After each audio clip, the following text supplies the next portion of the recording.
you with a quick introduction. In the process of medication, it is a common practice to treat the patient with saline for dehydration and other medical elements to improve the health condition of the patients.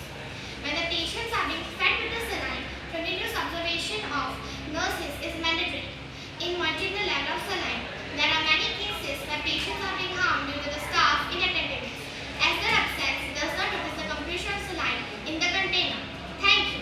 Over to my friend Felicia for further information. It may be caused that flow of the blood in the container. Hence, to protect the patient from getting harmed, an auto-saline level monitoring system has been developed. It has a sensor which detects the saline drops. Whenever the sensor does not detect any drops, the ink alerts the staff of the hospital with the help of buzzer, helping to monitoring the safety of the patient. Next, we'll tell Sneha.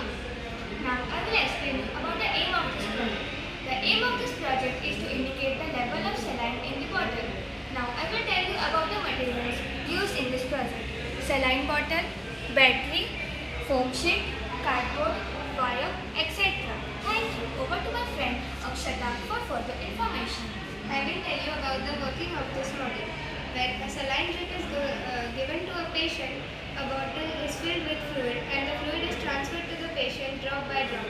When only 10% of the fluid is remaining in the bottle, a buzzer goes on, indicating the staff and everyone about the glucose level in the bottle. This informs the staff that the glucose bottle is going to be empty. This buzzer is placed at the reception and immediate action can be taken.